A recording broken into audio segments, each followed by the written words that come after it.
Հալելույա, փառք Աստծուն սիրելի եկեղեցի, եկեք զբաղեցնենք մեր տեղերը, ինչ հրաշալի օծված փառաբանություն ու երկրպագություն ունեցանք իրականում։ Ու մի հատ այսպիսի հարց տամ. ովքեր էին, չեմ հարցնում կային, որովհետև գիտեմ կային, ովքեր էին, որ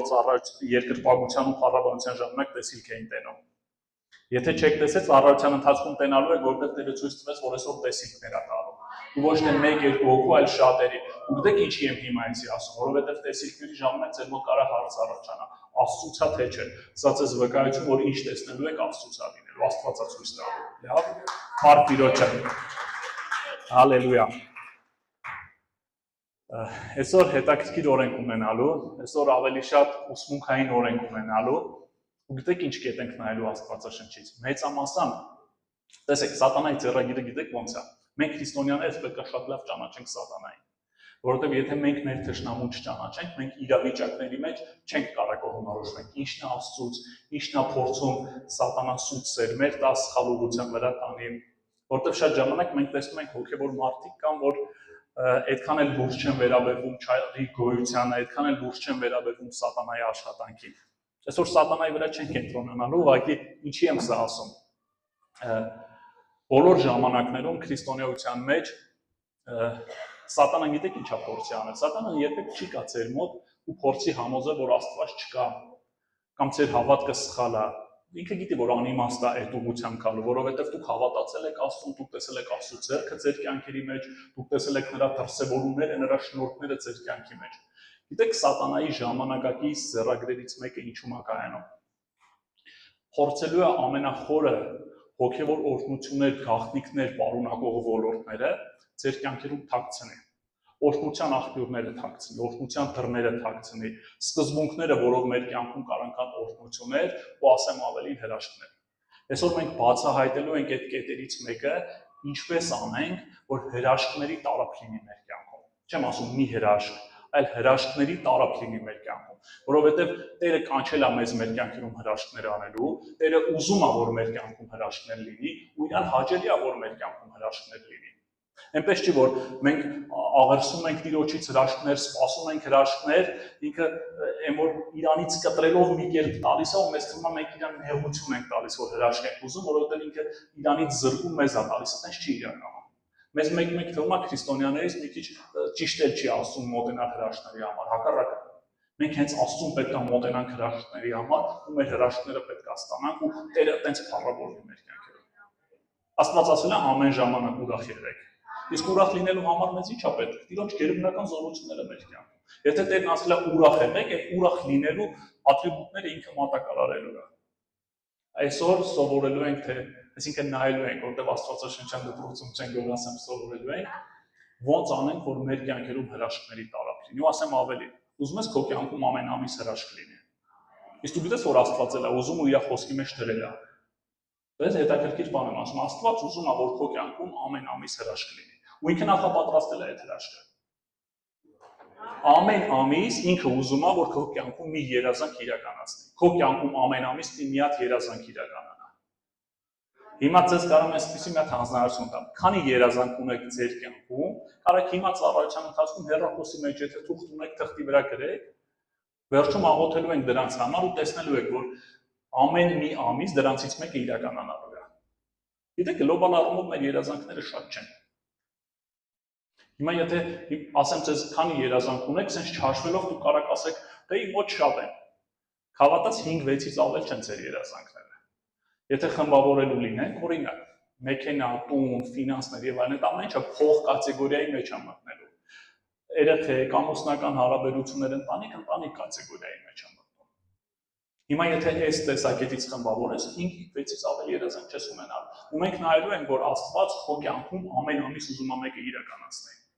Դու հավատում ես, որ մի տարի հետո, եթե այսօրվա խոսքը ուսումնասիրելուց հետո դու ապրես այդպես, մի տարի հետո քո երազանքները ամբողջությամբ կատարված են լինելու, դու բարձրանալու ես մի նոր մակարդակի վրա, ու այդ մակարդակից ես փոխհարաբերվելու Աստծո վրա։ Տերը դրա համար ասում փառքից փառք ա տանելու մեզ։ Մենք այսօր տենալու ենք այդ ճանապարհը, ոնց կար այդ երազանքները մեր կյանքում իրականանան։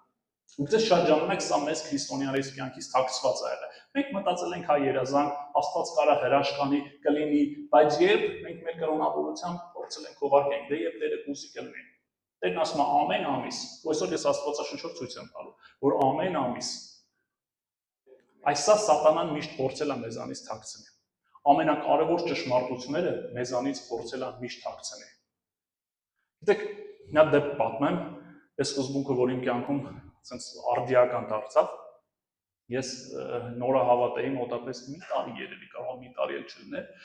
Այն ժամանակ Երևանի ծառայությունները Բանգլադեշում Էմանուել եկեղեցու դահլիճում էր անցկացվում, ես այնտեղ եմ ապաշխարել։ Այն ժամանակ ասելով նկատի ունեմ 2009-10 թվականն էր, հիշում եք, այդպես սեքո սրահներ ծառայություն չկար, հիմնականում այդ արարողությունները մարդկանց տնից էր լինում։ Ու մի օր ծառայության էին գնում, տեսա որ Էմանուել եկեղեցու դահլիճի դիմացը դե բազմահարկ բնակելի շենքեր են։ Տեսա որ թաղում կա, ծաղկեպսակներ են դրած եւ այլն, ու մոտս հարց առաջացավ, տեսնես այս մարդը ուր գնաց, երկինք, Աստծո թագավորություն, թե դժոխք։ Ասին ենթադրենք դժոխք գնաց, ոնց որ Աստված մտքից մեջ խոսար։ Եթե գնացել է դժոխք ու իրան ներկայացվում է իր ամբողջ կյանքը, որտեղ Աստծո խոսքը ասում է մի կյանք, մի մահ ու Աստծո առաջ կանգնել, ու երբ որ Աստծո առաջ է կանգնում ու իր վճիռն է լինում, որ պետք է ինքը հավիտենությունը դժոխքում անցկացնի, ու մեր մոտ հայերի մոտ հիմնականում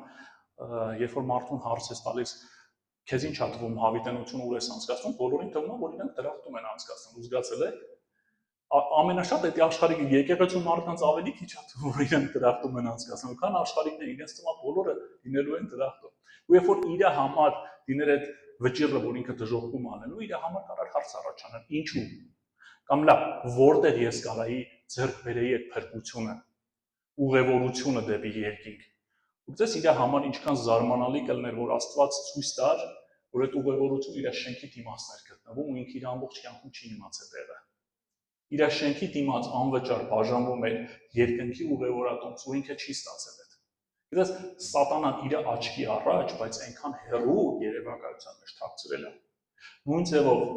գաղտնիք խոսքերը, բանալիները, սկզբունքները Աստվածաշնչի մեջ, որ մեր քրիստոնյաներիս կյանքում այնքան շոշափելի է դարձնում Աստծո հրաշքները շնորհքը, սատանան ջանք ու եռան չի խնայ, որ այդ ամենը մեր աչքերից այնքան հեռու պահի։ Որովհետև եթե մենք Աստծո աչքերով նայեինք, մենք ուր պետք է լինեինք հիմա եւ ուր ենք հիմա, մենք կարող է շատ մեծ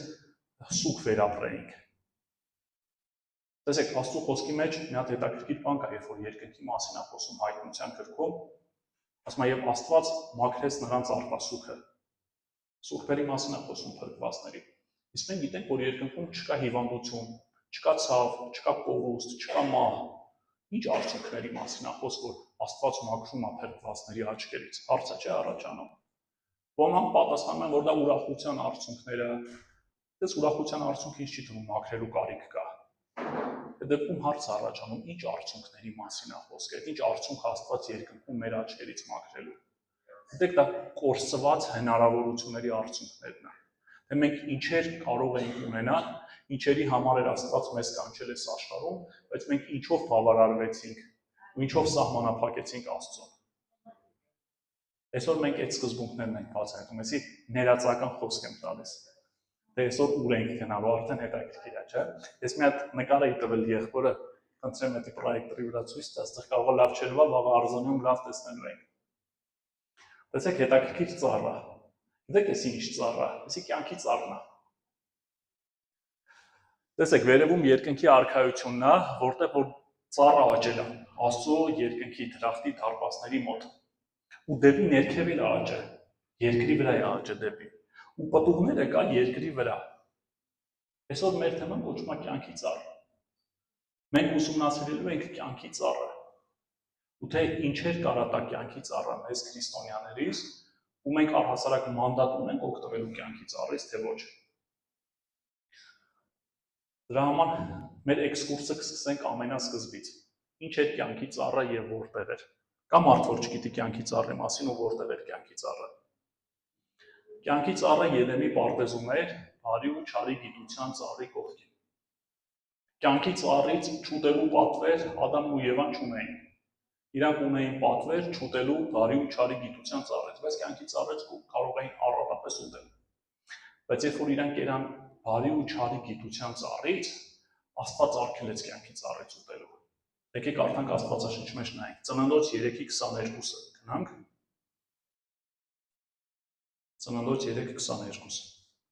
այսինքն 22-ից սկսած, մինչև վերջ։ Տեր Աստված ասաց. ահա Ադամը դարձավ իբրև մեկը մեզանից, բարի ու չարը իմացող, այժմ միգուցե իր ձեռքը մեկնի, կենաց ծառից առնի և ուտի և հավիտյան ապրի։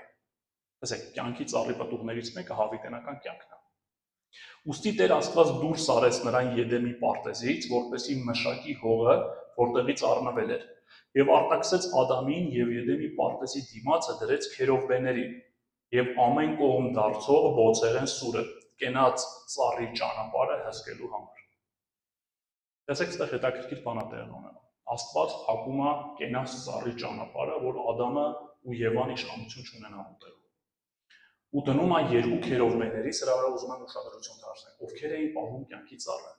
երկու քերովբեներ և ամեն կողմ պտտվող սուրը։ Սուրը գիտենք, չէ՞, ինչի խորհրդապատկերն է Աստվածաշնչի մեջ, Աստծո խոսքի խորհրդապատկերն է։ Ինչի։ Առաջինը, Աստված ասում է միգուցե ուտի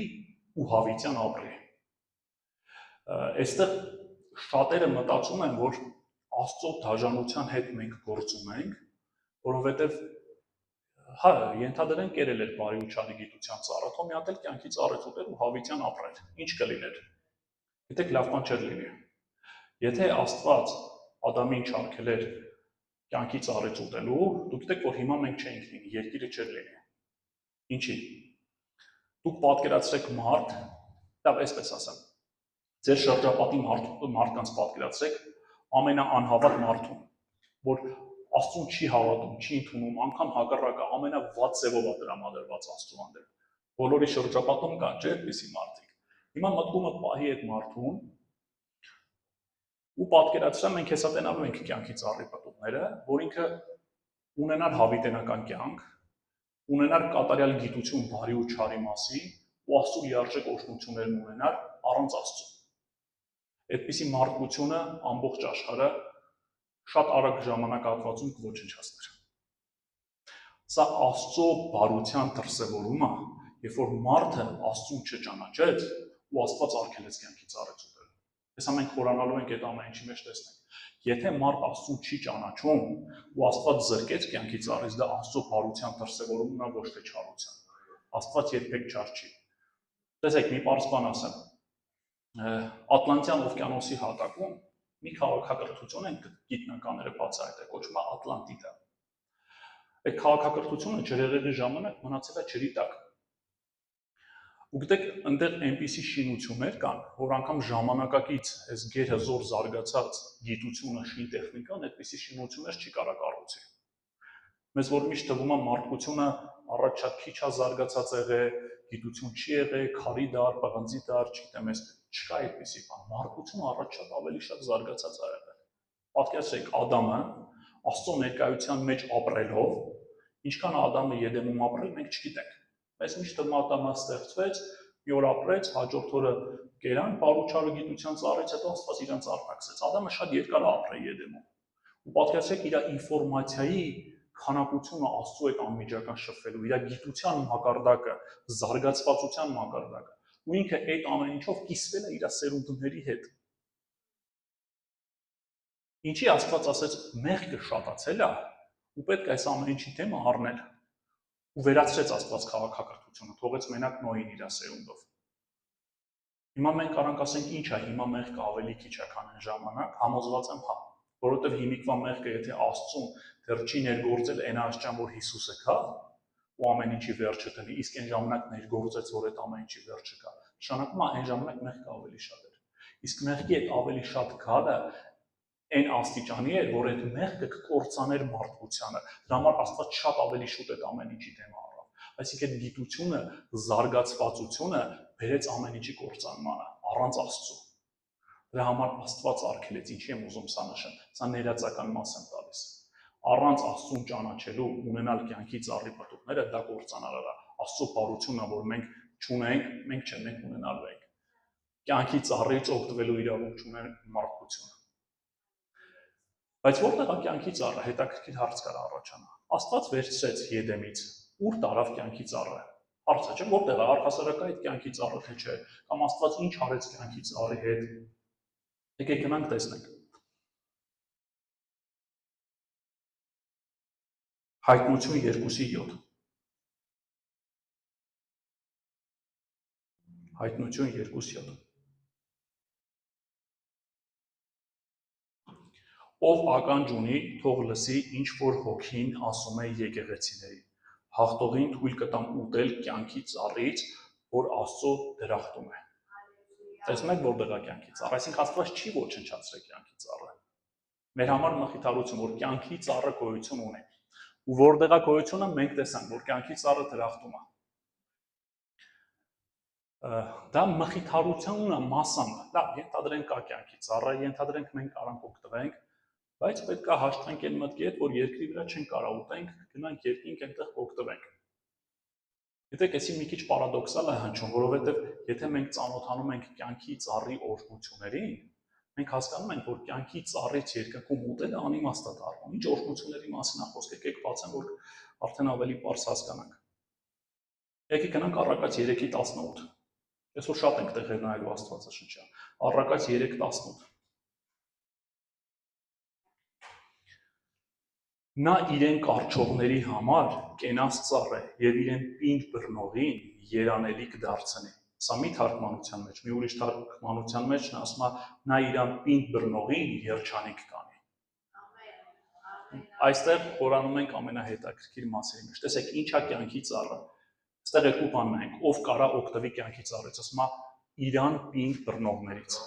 Եթե մենք Աստծուն պինդ ենք բռնում, Աստված ասում է դու կյանքի ծառից օգտվելու իշխանություն ունես։ Ու հաջորդ կետը, ինչ է տալիս մեզ կյանքի ծառը։ Ասում է կյանքի ծառը մեզ երանելի է անում, մեզ երջանիկ է դարձնում։ Իսկ ի՞նչն է մեզ երջանիկ դարձնում։ Գանք ամենասկզբին։ Մեր երազանքների իրականացումը։ Հրաշքներն են մեր կյանքում, որ մեզ երջանիկ են անում, մեզ երանելի են անում։ Այսինքն տես, կյանքի ծառի պտուղներից մեկը, այս միակը չի, էլի պտուղներ կա, քեզ երջանիկ դարձնելն է, քեզ երանելի դարձնելն է։ Իսկ ինչ է քեզ պետք, որ դու երջանիկ լինես։ Ամեն մեկը կարող է իր ներսում պատասխանի։ Եթե մենք մինիմալիստական մարդիկ ենք, մեզ կավատվա, մեզ քիչ բան է պետք երջանիկ լինելու համար, բայց մյուս թարգմանության մեջ ասում է երանելի։ Գիտեք ինչ է նշանակում երանելի, որ բոլոր քո շրջապատը ասելու է երանի ես մարդու։ Գիտեք, իսկ Հայաստանում ում են ասում երանի ես մարդուն։ Նկատել եք, Հայաստանում հիմնականում ասում են այն մարդկանց, ովքեր որ շատ փող ունեն։ Հարուստներին են ասում երանի ես մարդուն։ Գիտեք, Աստծո խոսքն ասում է, քեզ կդարձնեմ երանելի։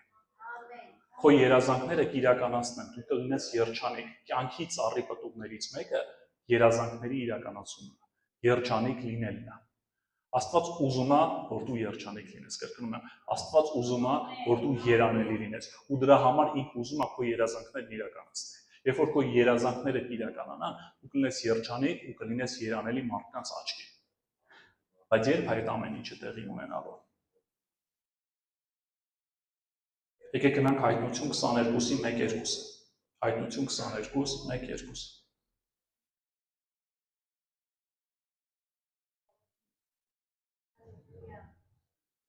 Հրեշտակն ինձ ցույց տվեց կենաց ջրի գետը, փայլուն, ինչպես բյուրեղով, որ բխում էր Աստծու եւ գառան գահից։ Եվ նրա հրապարակի մեջտեղում գետի այս ու այն կողմում կենաց ծառն էր, որ 12 պտուղ էր տալիս, ամեն ամիս իր պտուղն էր տալիս, իսկ ծառի տերևները ազգերին բժշկություն էին։ Տեսեք, ասում է կյանքի ծառը ամեն ամիս պտուղ է տալիս։ Ու ամեն պտուղը տարբեր է։ Ու ամեն մի պտուղը մի երազանքի իրականացում է։ Տեսեք, ասում է ամեն ամիս։ Եթե դու ունես մանդատ ուտելու կյանքի ծառից, դա նշանակում է ամեն ամիս քո կյանքում երջանկանալու առիթ պետք է լինի։ Քո կյանքում ամեն ամիս պետք է մի երազանք իրականանա։ Գիտես ինչ է Աստված կոնկրետ ժամկետներով խոսում։ Երբ որ ինչ-որ մի բան Աստծուց է կախված, նկատել եք Աստվածաշնչի մեջ, ինքը կոնկրետ ժամկետներ է ասում, որտեղ ինքը փոփոխական չի։ Աստծո մեջ դարձվածի շուկ չկա։ Դանիել մարգարեի մեջ, երբ որ Աստված ժամկետներ է խոսում, անգամ Մեսիայի գալուստն է խոսում, կոնկրետ յոթնյակներ, տարիներ է խոսում։ Այստեղ էլ Աստծուց է կախված, դրա համար ինքը կոնկրետ ժամանակներ է խոսում։ Իսկ այն ինչ որ մեզնից է կախված, նկատել եք Աստված ժամանակներ չի խոսում։ Որտեղ գիտի մարդիկ կարող է մի օրը սենց լինեն, մի օրն հենց լինեն, դա մարդուց է կախված։ Դրա համար ինքը պետք է մտնի այդ կատեգորիայի մեջ, բայց ինչ որ իրանից է կախված, ինքը կոնկրետ խոսում է։ Այստեղ ինքը ասում է կոնկրետ ամեն ամիս կյանքի ծառը պտուղ է տալիս։ Իսկ մենք նախորդում տեսել ենք, որ ամեն մի պտուղը քեզ երջանկացնելու, քեզ երանի դարձնելու համար է։ Երազանքները թիշի կան, իհարկե երազանք ես գրել։ Ամեն մի ամիս պետք է մեկը իրականանա։ Հետաքրքիր է։ Հաջորդ մանդատը կյանքի ծառը մեզ ինչ իշխանություն է տալու։ Առաջին մանդատը հիշում եք, չէ՞, երջանկություն տալ, երազանքների իրականացում։ Երկրորդ մանդատը, որ ամեն ամիս պետք է մի բան կատարվի մեր կյանքում, գերբնական Աստծո շնորհքի դրսևորում։ Երրորդը, ինչ է մեր կյանքում կյանքի ծառը իշխանություն տալիս։ Հայտնություն 22:14։ Հայտնություն 22:14։ Երանելի է նրա պատվիրանները պահողները, պատվիրանները դրադառնանք, որտեղ նրանցն է իշխանությունը կյանքի ծառի վրա եւ քաղաքի դռնով ներս մտնել։ Տես, այսինքն նրանք, ովքեր որ մանդատ ունեն կյանքի ծառից օգտվելու, նաեւ իշխանություն ունեն ներս մտնելու երկնքի դարպասով։ Խնդրեմ մեր եղբայրին առաջին նկարը տնի, այդ նկարը այսօր եմ սարքել արհեստական մանրակրթության միջոցով, որ այնքան լավ է ստացվել։ Տեսեք, եթե դու իշխանություն ունես կյանքի ծառից ուտելու, երկնքի դռները բաց է քո առաջ։ Դու նաև իշխանություն ունես մտնելու։ Կյանքի ծառը քեզ տալիս է համարձակություն մոտենալու Աստծուն, մտնելու դռնով։ Իսկ ինչ է Հիսուսն ասում։ Համարձակորեն մոտենանք շնորհքի գահի, շնորհք ընդունելու պատշաճ ժամանակին։ Որն է պատշաճ ժամանակը։ Այսօր ու հիմա։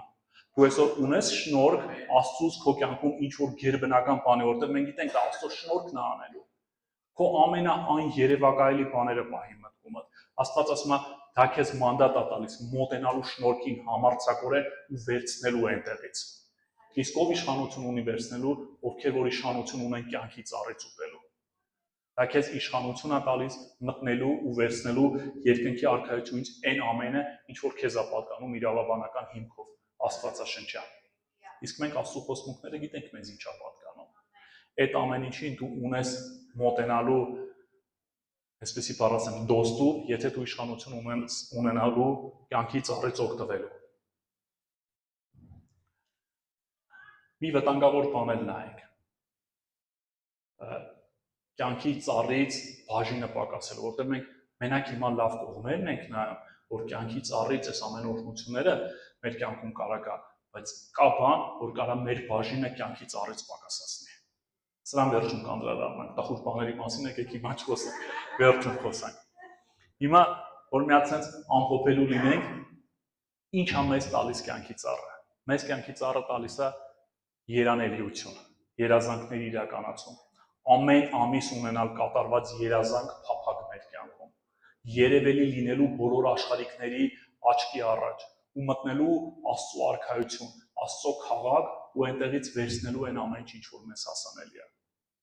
Մենք անգամ հիմա ունենք հնարավորություններ երկնքի արքայություն այցելություններ ունենալու։ Մի քիչ թաքնված թեմաներ է, սրա մասին մի քիչ դժվար է համարձակ խոսալ, բայց դուք գիտեք, որ մենք քրիստոնյաներս երբեմն երկինք այցելում հետ ենք գալիս։ Զգացել ես, երբ որ դու երբեմն քնից արթնանում ես երանելի վերապրումներով, երկնային վերապրումներով, բայց չգիտես ինչի է այդպես։ Մենք երբեմն երկինք այցելություններ ենք ունենում։ Ուղղակի Աստված այդ ամեն ինչը մեր հիշողությունից մաքրում է, մեր մոտ մնում է վերապրումները, բայց այն ամենը ինչ որ մենք այնտեղ տեսել ենք կամ խոսվել է, այդ ամեն ինչը չենք հիշում։ Պողոս առաքյալի կյանքում էլ է դրվագը կա, հիշում եք։ Ուղղակի իր հիշողությունից չէր մաքրվել, ինքը ուղղակի չասեց։ Ասում է, եղա Աստծո արքայության մեջ, երրորդ երկնքում, դրախտի մեջ, ասում է, այնպիսի բաներ լսեցի ու տեսա, որ պետք չի ասեմ։ Ու չի էլ ասում, այտենց գաղտնիքը տանում է երկինք։ Հիսուսն է անգամ շատ քիչ խոսում երկնքի մասին։ Ոչ բացահայտված թեմա է, որ Աստված թողում է մենք մեր հոգով բացահայտենք։ Այսինքն այս ամեն ինչի իշխանությունը մեզ տալիս է կյանքի ծառից օգտվելու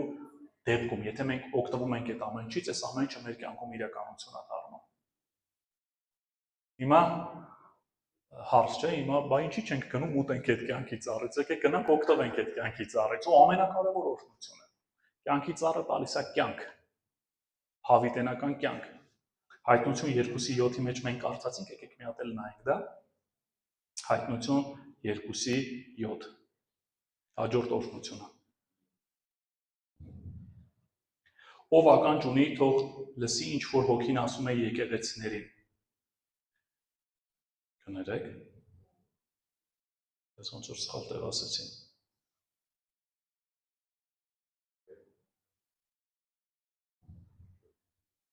Լավ, այդտեղ ընթացքում կասեմ։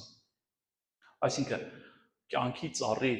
պտուղն է հավիտենական կյանք։ Հացանալոցի մեջ որ ասում է միգուցե ուտի ու հավիտյան ապրի։ Այսինքն տեսեք, պատկերացրեք, որ մենք երկրի վրա լինելով հանդերձ ունենք իշխանություն ունենալու հավիտենական կյանք։ Բնականաբար մենք քրիստոնյաներս գիտենք, որ մենք երկնքում ունենք հավիտենական կյանք, բայց մենք հավիտենական կյանք ունենալով երկնքում մենք ունենք դրա ներգործությունը երկրի վրա մեր անդամներում։ Ինչա դա իրանց ենթադրում։ Դա իրանց ենթադրում է առավել քան կյանք, որը ինչա նշանակում՝ բժշկություն, օրհնված կյանք, օծված կյանք, լեցուն կյանք, ստացված կյանք, հաջողված կյանք։ Այս ամեն ինչը կյանքի ծառի պտուղն է։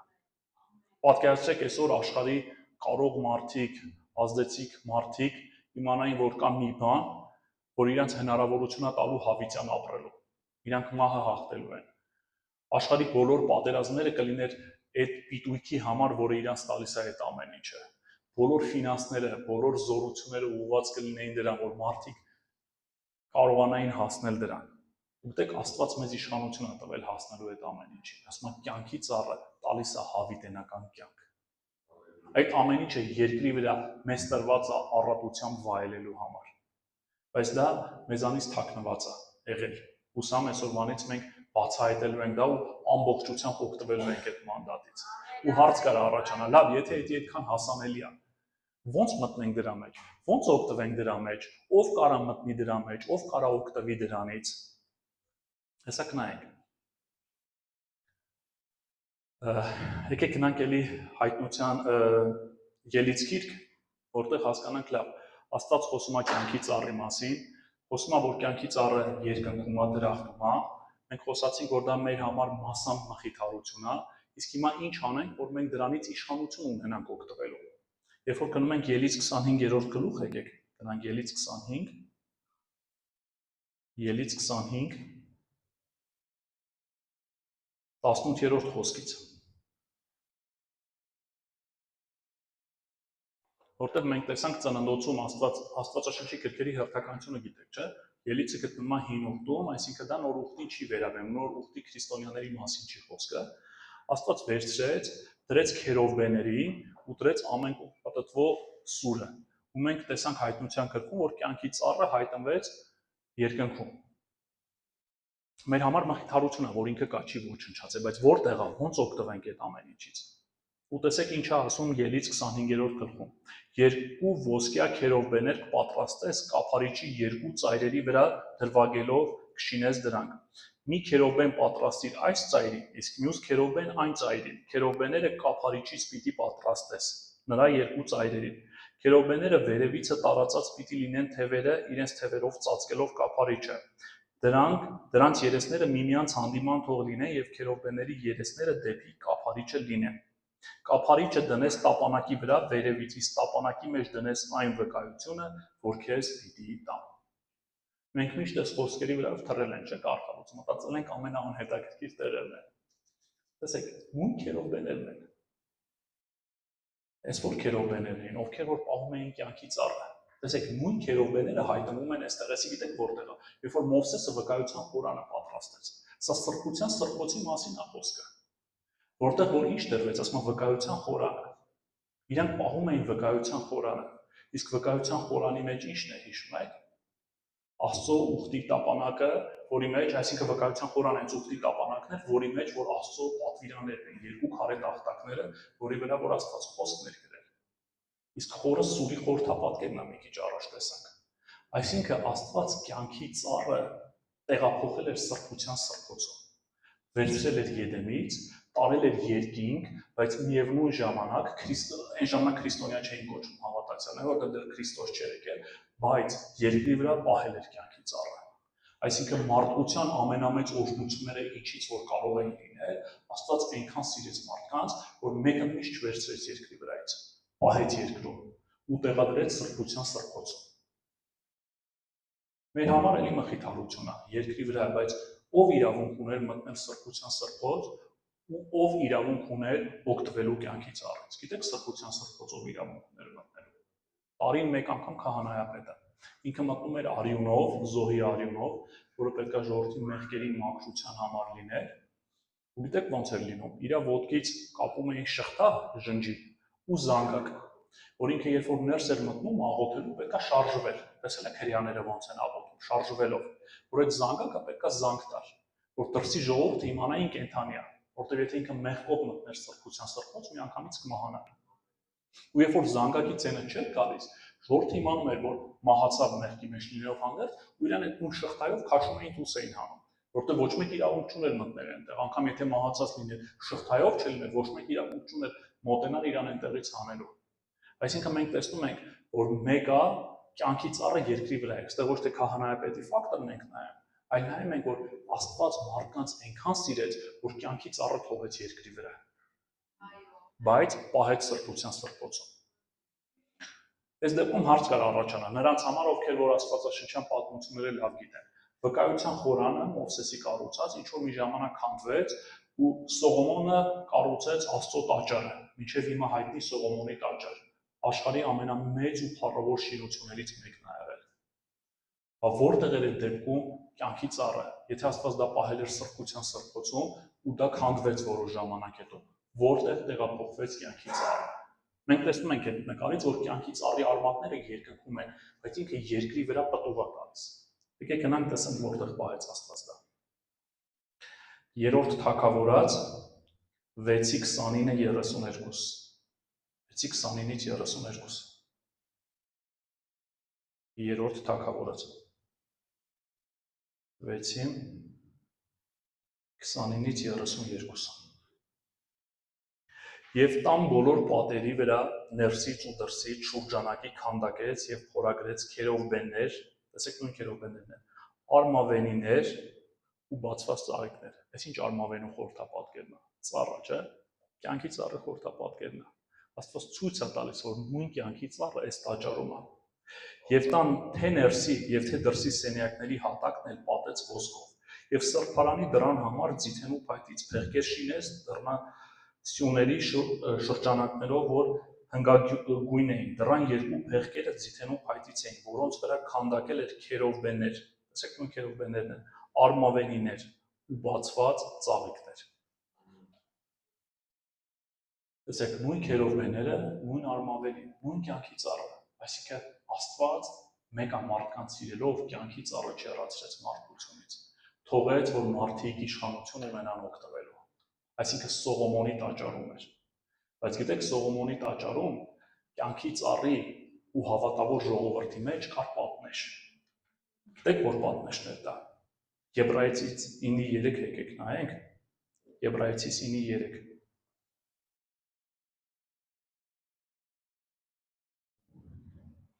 Իսկ երկրորդ վարագույրի հետևում կար խորան, որ սրբության սրբոց էր կոչվում։ Այսինքն ժողովրդի ու կյանքի ծառի արանքում մեկ կար պատնեշ, վարագույրը։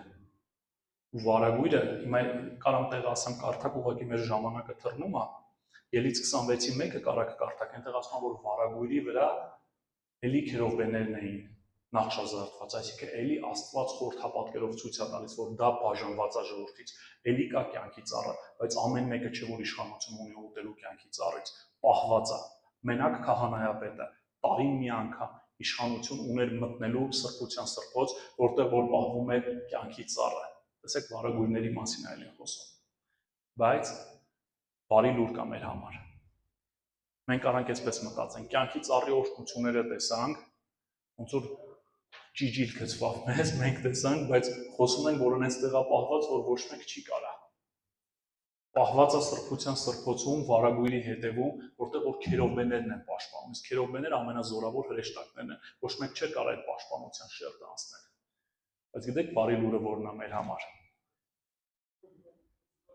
Մատթեոս 27:51-52 Մատթեոս 27:51-52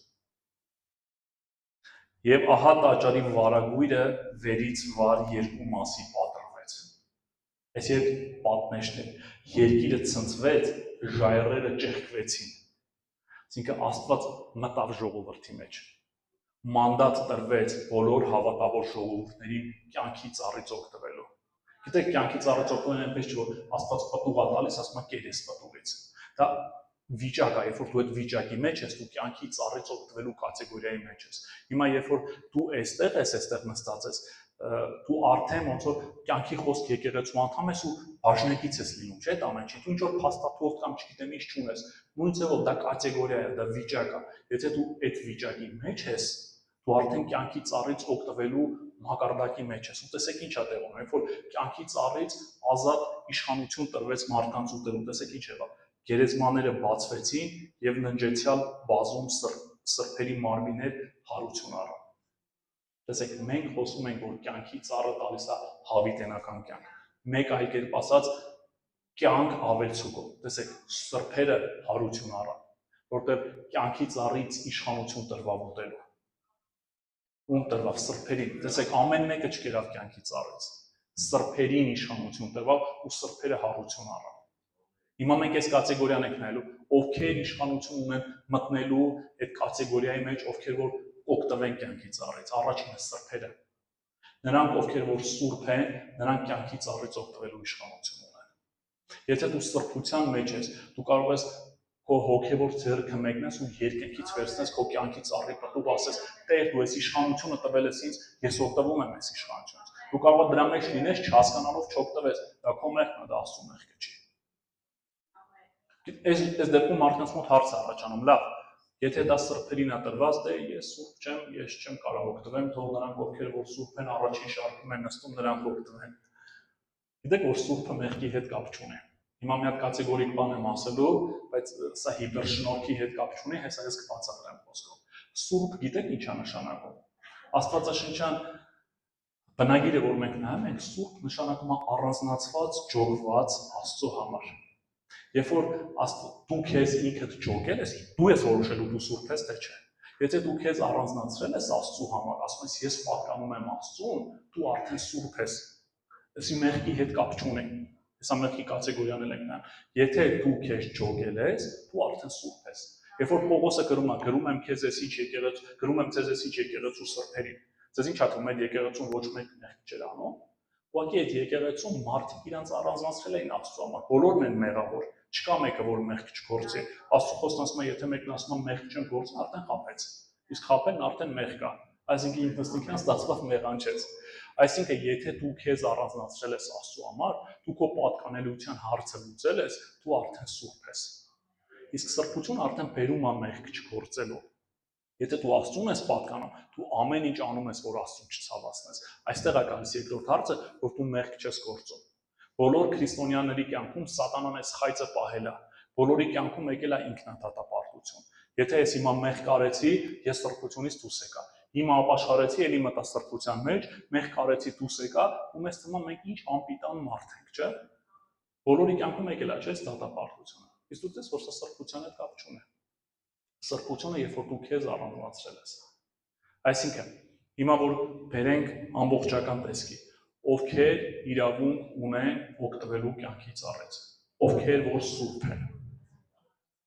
Մեկ կատեգորիա, առաջին կատեգորիա, ովքեր որ սուրբ են, նրանք իշխանություն ունեն օգտվելու կյանքի ծառից։ Հաջորդ կատեգորիա, ովքեր իշխանություն ունեն օգտվելու կյանքի ծառից։ Հաղթողները, Հայտնություն 2:7։ Հայտնություն 2:7։ Ով ականջ ունի, թող լսի, ինչ որ հոգին ասում է եկեղեցիներին։ Հաղթողին թույլ կտամ ուտել կյանքի ծառից։ Եթե դու հաղթող ես, դու կարաս կյանքի ծառից ուտես։ Իսկ որն է հաղթողը։ Ինձ թվում է մենք քրիստոնյաներս շատ լավ գիտենք որն է հաղթողը։ Մի հատ օրինակ ասեմ, մի անգամ վերականգնողական կենտրոնում այցելել էինք տղաներին, ու այնտեղ բերել էին մի հատ հայտնի նախկին դերասանի, ով որ հիմա անդունդը թափառական է դարձել, ու երբ որ ինքը եկավ տեսավ, այդ ամեն ինչը գիտեք ինչ ասեց, ասեց տղեկ դուք կյանքը հաղթել եք։ Գիտես ինքը առաջին հայացքից կյանքի բոլոր բարիքներից, փառքից, իշխանությունից, համբավից, հարստությունից օգտվել էր։ Բայց երբ որ տեսավ մարդկանց, ասեց դուք հաղթել եք կյանքը։ որտեղ ինքը տեսավ մարդիկ ուրիշ արժեքներով են ապրում։ Մենք հոգևոր արարածներ ենք։ Մենք ստեղծված ենք հոգևոր արժեքներով ապրելու։ Այսօր սատանան ջանք ու եռան չի խնայ, որ մարդկությանը այդ ճանապարհից չեղի։ Մարդկանց սարքի նյութական, մատերիալիստ։ Ու երբ որ մարդիկ ապրում են այդ արժեքներով, իրենք իրենց ներսում վկայություն ունեն, որ իրենք սխալ են ապրում։ Ու երբ որ իրենք տենում են իրականում ճիշտ ապրողների, ոնց որ իրենց հոգին մագնիսի նման ցկում այդ միջավայրը։ Հաղթողը այն է, երբ որ դու չես ապրում երևույթով, երբ որ դու չես ապրում աշխարհիկ արժեքներով, երբ որ քո համար մատերիան չի կարևորը, քո համար կարևորը Աստծո սկզբունքներն է, արժեքներն է ու կամքն է, այս ժամանակ դու հաղթող ես։ Ամեն, փառք Աստծո։ Հալելույա։ Տեսեք ինչքան երանելի է, մենք հիմա ծափ տվեցինք, դա ոնց որ համաձայնությունն է։ Գիտես, հիմա Աստծո տան մեջ, Աստծո ներկայության մեջ նստած ամեն ու հալելույա ասել ամենահեշտն է։ Բայց հիմա հելնելու ես տից մոտավորես մի կես ժամ հետո ու բախվելու ես քո աշխարհիկ երևույթների, շրջապատին, գործընկերների, բարեկամների։ Ու այդտեղ է երևալու դու հաղթող ես, թե չէ։ Դու հաղթում ես Աստծո, թե տրվում ես քո իրավիճակների։ Գիտես, Աստծո խոսքն ասում է, Հիսուսը Հովհաննեսի մասին ինչ ասեց։ Ասեց մինչև Հովհաննեսը, ասեց Հովհաննեսից հետո ուժեղներն են հափշտակում երկնքի արքայությունը։ Իսկ ի՞նչ է նշանակում ուժեղ։ Աշխարհիկ չափանիշներով նայենք ուժեղ։ Ուժեղ է այն մարդը ֆիզիկականում, ով որ կարող օրինակ 200 կիլոյանոց շտանգա վերցնի, ես չեմ կարող վերցնել։ Ինքը ինձից ուժեղ է։ Հոգևոր չափանիշներով ով է ուժեղ, որ կարա հոգևոր այնպիսի արժեքներով ապրի, որ մնացածին դա հասու չի։ Այսօր գիտես շատ քչերը կարան այնպիսի արժեքներով ապրեն, որ Աստծուն հաճելի է, դա է ուժի դրսևորումը։ Դու ուժեղ ես, երբ որ քո առաջ ընտրություն է տրվելու, ընտրել սա ինչ որ աշխարհն է առաջարկում, թե ընտրելու այն ինչ որ Աստված է առաջարկում։ Դա է ուժի դրսևորումը։ Դու ինչ կընտրես։ Դրա համար ներսի ուժեղ հոգևոր կյանք է պետք, հոգևոր մկաներ է պետք որ ընտրես։ Դա հեշտ չի, ինչ որ աշխարհն է առաջարկում։ Երեք հեռուստացույցով մի հատ բան լսա, ասում է մոլերից մեկի դիմացից մի հատ քաղաքացի 1.600.000 դրամ է գտել, կամերաներով բան սաղ տեսել են ով է, բայց հրաժարվում է հետտա տիրոջը։ Տեսեք, այդ մարդը փաստացի գտել է, ապացուցում են, որ դա քոնը չի, բայց աշխարհիկ մատերիան այնքան ուժեղ է իր անձի մեջ, հրաժարվում է դա։ Ինչ հոգևոր արժեքների մասին կարելի է խոսալ այս բaragայում։ Հոգևոր մարդը կարող է որ գտներ ու իմանար ումն է տաներ հոժարությամբ տար։ Մի անգամ մեր եղբայրներից մեկը վկայեց, ասում է բանկի դիմաց մի դրամապանակ գտա, մեջը եվրո էր այսենց։ Ասում է տարա մի անգամից տվեցի բանկի աշխատողին, ասի ձեր կամերաներով նայեք, տեսեք ումն է ով է գցել։ Կանչեք հետ տվեք, ասում է տենց տարա տվեցի, եք ասում եմ, տենց հոժար տվիր, ասում է չտեսար գտան իրոք այդ մարդուն թե չէ, ասում է դեք գտնեն էլի, ասում է ազնիվ մարդիկ են։ Ասում եմ Երանի քո հավատքին։ Այսինքն տեսեք, ուժը ինչու՞մ է, այնսի պարզ դրսևորում հոգևոր արժեքներով, եթե դու կյանքը հաղթում ես Հիսուսին հետևելով, այսօր աշխարհը այնքան է քեզ հունավոր ու առաջին հայացքից գայթակղիչ բաներ առաջարկում, բայց դու ինչքանով ես ընտրում այն ինչ որ Աստծոց է։ Այս է հաղթողի նկարագիրը։ Հաղթողները կուտեն կյանքի ծառից։ Հաջորդ նկարագիրը եկեք նայենք։ Առակաց 3:18։ Առակաց 3:18։ Ովքեր իշխանություն ունեն օգտվելու կյանքի ծառից։ Նա իրեն կարճողների համար կենաց ծառ է եւ իրեն պին բռնողներին երանելիք դարձնի, կարդացինք սա։ Տեսեք առաջին հատվածը, նա իրան կարճողների համար կյանքի ծառ է։ Ու մասին է խոսքը Հիսուսի։ Եթե դու Հիսուսին պինդ ես բռնել, անկախ ամեն ինչից ասում ես, Տեր, ինչ էլ ուզում ա լինի, ես քեզ բաց չեմ թողի։ Սա քեզ իշխանություն է տալիս ուտելու կյանքի ծառից։ Արդյոք պինդ ես բռնել, ընտրությունների առաջ, երբ որ քո առաջ ընտրվում է տարբերակներ, քո կյանքը ապրելուց դու ապրում ես Հիսուսին հնազանդվելով, թե դու ապրում ես երևույթով։ Հիսուսին երբեմն բաց ես թողում, թե չէ։ Եթե դու պինդ ես բռնել Աստծուն, կյանքի ծառից ուտելու մանդատ է։ Ու ես խոսք ունեմ Աբովյանի եկեղեցու համար, երբ որ նոր այստեղ մենք փառաբանում էինք, դեք Աստված ինչ ասեց, ասեց, այս եկեղեցին ինձ պինդ է բռնել։ Ինձ պինդ բռնողի, Աստված ասում է, ինձ պինդ բռնողի համար ես կյանքի ծառ եմ։ Իսկ կյանքի ծառը երազանքների կատարում է։ Որն է այս եկեղեցու երազանք, Աստված ասում է, Հովվին է ասում, Հովվի ընտանիքին, պահի քո երազանքը, ու ես կտամ։ Եկեղեցու հետ կապված։ Այս եկեղեցին իր դժվարին ժամանակները, երբ որ այս քաղաքում հոգևոր տարուբերումներ ա եղել շրջանում, այս եկեղեցին պինդ ա բռնի Աստծուն։ Ու սա կյանքի ծառ է։ Ու Աստված վարձատրում է։ Հալելույա։ Արժի ստեղ մի հատ Աստծուն ծաղրենք, հալելույա։ Այս եկեղեցու ամենամեծ երազանքը որն է, ինձ թվում է այս պահին, ես որպես կողքից նայող, ինձ թվում է այս պահին եկեղեցու համար առաջին երազանքը երևի շենքի երազանքն է։ Գիտես, Աստված ասում է ես կտամ։ Հալելույա։ Հալելույա։ Եկեք հաջորդը նայենք։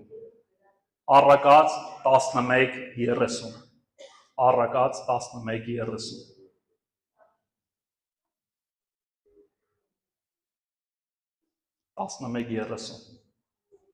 Արդարի պտուղը կյանքի ծառ է։ Տեսեք, արդարի պտուղը կյանքի ծառ է։ Այսինքն, քո արդարությունը քեզ մանդատ է տալիս օգտվելու կյանքի ծառից։ Իսկ ինչ է արդարությունը։ Գիտեք, այսօրվա քրիստոնյաները այս արդարությունը միշտ բոլոր ժամանակներում հարց է եղել։ Մեծագույն փիլիսոփաներն են քննարկում այս հարցի վերաբերյալ։ Ինչն է արդարությունը։ Մուհամեդն ասել, ես չգիտեմ ինչն է արդարությունը, Բուդան ասել, ես չգիտեմ ինչ է արդարությունը։ Բայց Հիսուսն ասեց, ես եմ ճշմարտությունը։ Հիսուսն է արդարությունը։ Արդարը, եթե մենք հավատում ենք Հիսուսին, ինչ Աբրահամի մասին ասում է, Հիսուսը Աբրահամը հավատաց ու դա իր համար արդարություն համարվեց։ Եթե դու հավատում ես Հիսուսին, որ ինքը միածին Աստծո որդին է ու ամբողջ իշխանությունը երկնքում ու երկրի վրա իրան է պատկանում, ու միայն նրանով մենք ունենք մուտք երկնքի արքայություն, դա քո համար արդարություն է։ Ու դու իշխանություն ունես վերցնելու կյանքի ծառից։ Քո արդար կարգավիճակը քեզ իշխանություն է տալիս վերցնելու կյանքի ծառից առատապես։ Հալելույա։ Հաջորդը նայենք, ինչն է մեզ իշխանություն տալիս կյանքի ծառից օգտվելու։ Հայտնություն 22:14։ Մի քիչ արագացնենք, որտեղ ժամանակը արդեն սեղմում է։ Հայտնություն 22:14։ Երանելի է նրա պատվիրանները պահողները, որտեղ նրանցն է իշխանությունը կյանքի ծառի վրա։ Հալելույա։ Ու շարունակությունը ճիշտ ասում Հովեր Լևոնը, եւ նրան քաղաքի դռնովը ներս կմտնեն։ Տեսեք, պատվիրանները, կատարողները իշխանություն ունեն կյանքի ծառից օգտվելու հետ։ Սուտ շնորհքի ուսմունքները ինչքան որ տարածված է, այս խոսքին ոնց են պատասխան տալու։ Աստծո խոսքն ասում է, նրանցն է իշխանությունը կյանքի ծառից ու նրան քաղաքի դռնով ներս կմտնեն։ Ովքեր որ պատվիրանները պահում են։ Տեսեք, մենք սրբության մասին խոսացինք, սա պատվիրաների մասին է։ Եթե դու Աստծո պատվիրանները պահող անձնավորություն ես, դու առատապես իշխանություն ունես կյանքի ծառից օգտվելու։ Հալելույա, փառք Աստծո։ Հալելույա։ Հաջորդը ու ամենակարևորը։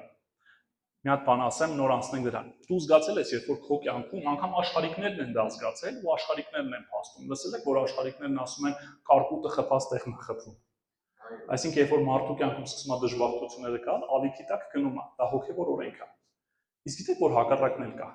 Եղել է քո կյանքում, երբ որ սկսում է հաջողություններ լինել, դու զգում ես շղթայով, դոմինոյի էֆեկտով ինքը գնում է։ Սկսում է քո կյանքում հաջողությունների էտապ լինել։ Դու որպես քրիստոնյա հիշի քո կյանքը, երբ որ մի հատ էտապ կար, քո կյանքում հաջողությունը հաջողության հետևից էր գնում։ Կատարված երազանքը երազանքի հետևից էր գնում։ Եղել է մեր կյանքում տենց բան։ Համոզված եմ բոլորի կյանքում ա եղել։ Տեսեք, մենք երբեմն ընկնում ենք գծի վրա, մեր կյանքում սկսում է հոգևոր բաներն են։ Երբեմն դուրս ենք գալիս այդ գծից ու չի լինում։ Ու մեր համար հարց է, ոնց եղավ որ այն ժամանակ սենց էր, հիմա սենց չի։ Մենք ենթագիտակցորեն երևույթները հասկանում ենք, բայց սկզբունքները չենք հասկանում։ Դրա համար ընկնում ես գծի վրա, լինում է, գծից դուրս ես գալիս չի լինում։ Աստված ուզում է մենք այդ գծի վրա միշտ լինենք։ Եկեք բացահայտենք այդ գիծը ոնց է լինում։ Բացահայտենք Առակաց 13:12։ Առակաց 13:12։ 13:12։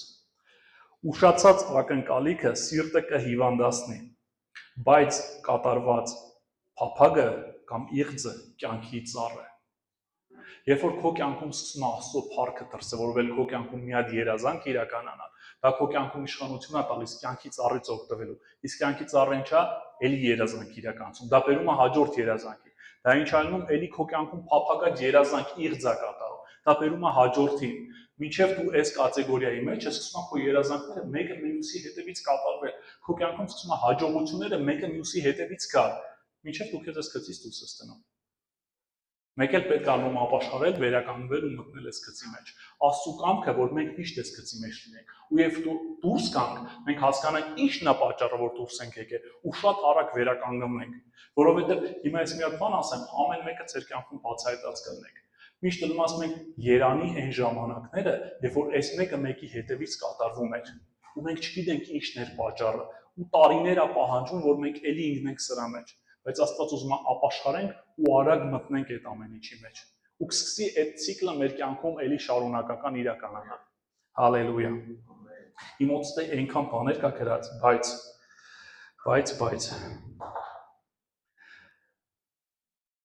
քանի որ ժամանակը մեզ սեղմում է, եկեք մի հատ ամփոփենք թեման, կարճ աղոթենք, որովհետև ինչ որ ասեցի, ինձ արդեն թվում է ամբողջական թեմայի մասին, որ մեր կյանքերում կա այս հրաշքների էտապը, ու երբ որ հաջորդ անգամ մենք հանդիպենք, ես կուզեմ, որ ամեն մեկի կյանքում վկայություն լսեմ, թե իր կյանքում ինչ երազանքներ իրականացավ, ինչն էր մինչև այդ իր համար երազանք ու երկար տարիներ սպասված էր, ու դեք ամենավատն ինչա, որ մեր կյանքում մեռած երազանքներ կան։ Մենք այնքան ենք դրա մասին երազել, ու դա այնքան երկար ժամանակ չի կատարվել, մենք մեր կյանքում դա ծալե դրել ենք մի կողմ, ու մեզ թվում է, եթե մեզ հարցնեն, մենք ասենք հավատում ենք այո եւ ամեն, բայց իրականում չենք էլ հավատում մեր սրտում, դա մեր համար շուտվանից մեռած երազանք է։ Բայց բարի լուր կա, մեր Աստված հարություն տվող Աստված է, ամեն, ու մեր Աստված կարա ամեն մի երազանքի հարություն տա, ու այդ ամեն ինչ, երբ որ մենք մտնենք Փառք Աստծուն, բոլոր ծափերը մեր Աստծուն, երբ որ մենք մտնենք այդ կատեգորիայի մեջ, հալելույա, երբ որ մենք մտնենք այդ կատեգորիայի մեջ, տեսնենք ոնց է մեռած երազանքները, գիտեք, տարիների մեռած, արդեն ոսկորացած, որ մարմին չի մնացել, արդեն ոսկորն, այսինքն ուզում եմ համեմատական տանեմ ինչքան փտած է այդ ամեն ինչը, Աստված ոնց կարա այդ ամեն ինչին հարություն տա։ Հիշեք Եզեկիելի պարագայում Աստված ոսկորներից բանակ կանոնացրեց, որ վաղուց արդեն ոչնչացած էին։ Ու սա լեգենդ չի, որ գրած Աստվածաշնչում։ Մենք Աստվածաշնչյան դպրոցում անցել ենք հավատքի ապացույցներ թեման, որ կապ չունի, եթե Աստված հպվեց, իրականություն կդառնում, մենք դա գիտականորեն ապացուցել ենք, թե ոնց ամեն մի հրաշք, ինչ որ Աստվածաշնչի մեջ գրված է, որը լեգենդ է համարում, առավել քան իրականություն է։ Ամեն, փառք մեր Տիրոջը։ Դրա համար եկեք մի հատ ամփոփենք այս ամեն ինչը ու հասկանանք մեզ ինչ է տալիս կյանքի ծառը ու ինչ անենք, որ մենք մտնենք այդ կատեգորիայի մեջ ու այդ պտուղներից օգտվենք ու վերջում կաղոթենք։ Տեսեք, կյանքի ծառը մեզ տալիս է երազանքների իրականացում, երջանկություն, երանելի դառնալ։ Աստված կարա քո շրջապատում քեզ երանելի դարձնի, քո բիզնես մրցակիցների աչքում քեզ երանելի դարձնել։ Հաջորդը, Աստված քեզ պատրաստում է այդ երանելիությունը, երազանքների իրականացումը, երջանկությունը տա ամեն ամիս մի գերբնական բան Աստված ուզում քո կյանքում անի։ Աստված քեզ խոսք է տալիս, որ կյանքի ծառից ուտելը քեզ իշխանություն է տալիս մտնել Աստծու սուրբ քաղաքը, ունենալ հավիտենական կյանք, ունենալ կյանք ավելցուկով։ Այս ամենը կյանքի ծառի պտուղներն է։ Իսկ ինչն է մեզ իշխանություն տալիս մտնելու այդ սրահները ու օգտվելու կյանքի ծառից, որտեղ շատ լավ է հնչում, բայց մեր մոտ կարող հարց առաջանա։ Մենք չունենք այդ ամեն ինչը, չենք ունեցել, երկու պատճառ կա, կամ մենք խաբված ենք, իշխանություն չենք ունեցել վերցնելու այդ ամեն ինչին, կամ երբ որ ունեցել ենք, մենք գիտություն չենք ունեցել այդ ամեն ինչի համար։ Եթե դու այս մարդկանցից ես հիմա կարդալու եմ, դու ազատ իշխանություն ունես մտնելու, վերցնելու ու առատապես ու հենց այս ամիսը դա չի ավարտվել։ 15 օր կա, դու կարաս քո հրաշքը մինչև ամսվա վերջ ունենաս, եթե դու այս մարդկանցից ես, եթե դու հաղթող ես, եթե դու պինդ ես բռնել Հիսուսին, եթե դու արդար դիրք ունես Աստծու առաջ, եթե քո կյանքում սկսել է երազանքներն իրականանալ, եթե դու պատվիրանները պահող ես, եթե դու սրբության մեջ ես, դու այն մարդն ես, ում կյանքում պետք է այս ամեն ինչը իրականանա։ Ամեն, փառք մեր Աստծուն, հալելույա։ Ու գիտեք, հալելույա։ Բոլոր ծափերը մենակ մեր Աստծուն։ Ու եթե դու այս կատեգորիայի մեջ ես, թող քո կյանքում դատապարտություն չկա, իմ կյանքում էս այնպես չի, այնպես չի։ Մենք ստեղ են մարդիկ ենք, ովքեր ու Աստծուն սիրող հավատացող մարդիկ են, ու այս ամենը մեր կյանքում գործում է։ Մեզ ուղղակի պետք է հոգևոր ու մեր ձեռքը մեկնենք ու այդ ամեն ինչը վերցնենք։ Գիտեք, հիմա իմ մոտ ինչքան էլ ձեր ապրանքից լինի, ու դուք չիմանաք, որ դա իմ մոտ է, չեք գա ուզի ու չեմ տածես։ Բայց եթե գաք ուզեք ու ես գիտեմ տածերն ա կտամ։ Գիտեք, դա հոգևոր աշխարհում մեր համար պահված է։ մեզ մնում է գնալ ու վերցնել։ Հիսուսի անունով։ Ամեն։ Եկեք ոտքի կանգնենք, կարճ աղոթենք, ու եթե այսօր կան այստեղ նորահավատներ, հրավիրեք առաջ, կան այստեղ մարդիկ, ովքեր որ առաջին անգամ են, նմանատիպ եկեղեցում առաջին անգամ են։ Չկան, լավ, ուրեմն մենք աղոթքով կավարտենք այսօրվա ծառայությունը։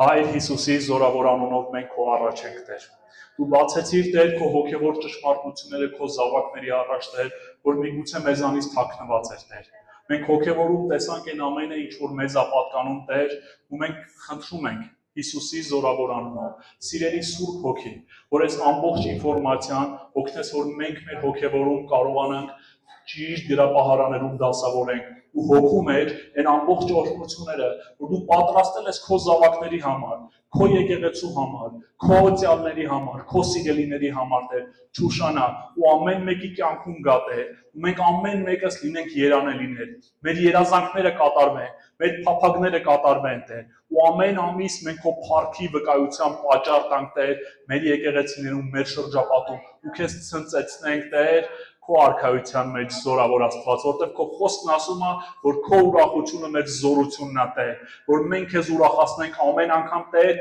վերցնելով հոգևորում այն ամենը, ինչ որ դու պատրաստել ես մեր համար, Հիսուսի զորավոր անունով, Տեր։ Ու երբ որ մեզ հարցնեն, ո՞րն է մեր հաջողության գաղտնիքը, Տեր, տեսնելով այն ամենը, ինչ որ մեր կյանքում կատարվում է, որը դու խոսք ես տվել, Տեր, մենք ցույց տանք այն արքայությունը ու այն արքայության սկզբունքները, Տեր, որ երկնքից մեր կյանքերի վրա է գալիս։ Հիսուսի զորավոր անունով, Տեր, մենք էլ խոստանում ենք, որ փառքը,